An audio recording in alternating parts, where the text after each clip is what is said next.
Welcome back. Here's what's making headlines today.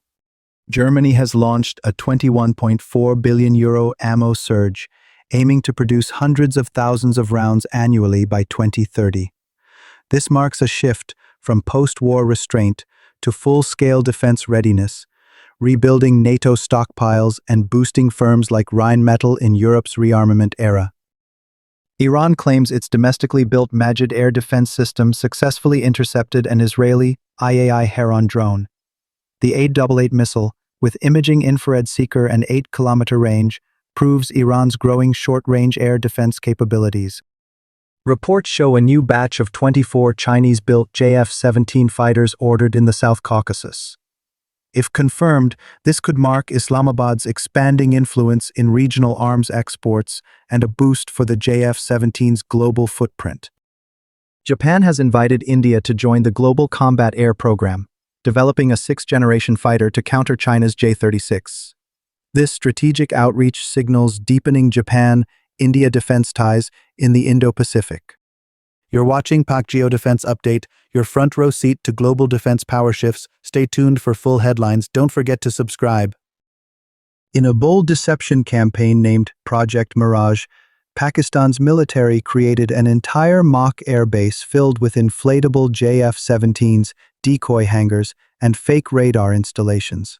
Satellite imagery analysts initially mistook it for a real operational base. The ruse reportedly fooled foreign ISR satellites for weeks, drawing attention away from real air assets.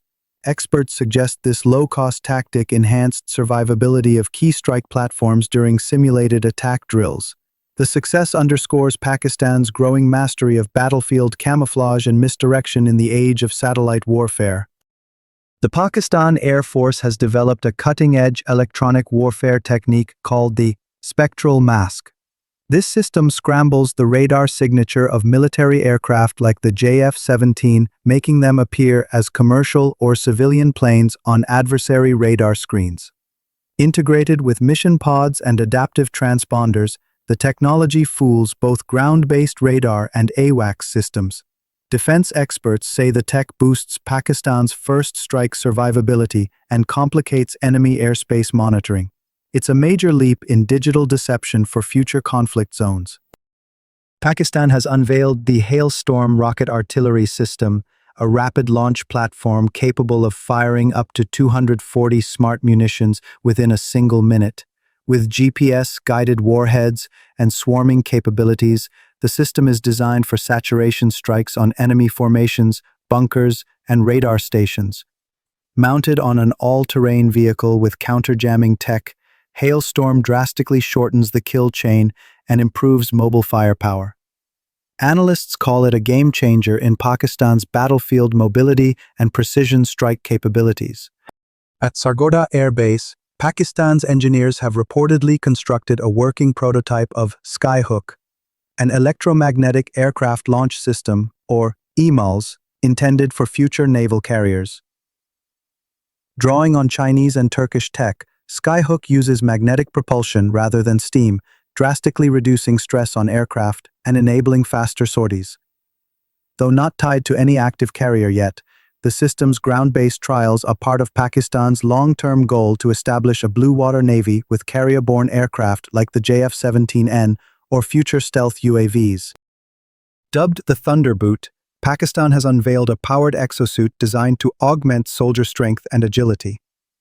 Developed by a joint defense research team, this lightweight frame can allow troops to leap over obstacles as high as 3-story buildings, carry over 200 pounds of gear, and sprint at near-robotic speeds. With power-assisted limbs and inertial dampeners, the suit offers battlefield advantages in urban warfare and high-altitude terrain. Field trials are ongoing, and the Army sees potential for border and SSG deployment. In a stunning display of asymmetrical naval warfare capability, Pakistan has tested the tsunami mine, an underwater device designed to create a controlled tidal surge upon detonation. The mine can be placed near strategic straits or harbor approaches. Once triggered, it unleashes a shockwave that generates a localized tidal force capable of flipping small vessels, damaging landing crafts, or disrupting underwater sensors. It's not a nuclear device, but a hydraulic-based innovation for shallow water deterrence, giving Pakistan new tools for littoral defense zones. India and Cyprus are deepening their defense ties, marking a significant shift in New Delhi's outreach toward the Mediterranean. The strategic partnership includes joint naval training, defense logistics, and access to ports that could act as a springboard for Indian operations into Europe. This comes as part of India's broader Indo-European defense doctrine and counters growing Chinese influence in the region. However, Islamabad is watching closely, as this could impact Pakistan's own Mediterranean defense engagements with Turkey and other partners. Thanks for watching. If you found this video informative, please subscribe to our channel for more updates and insights.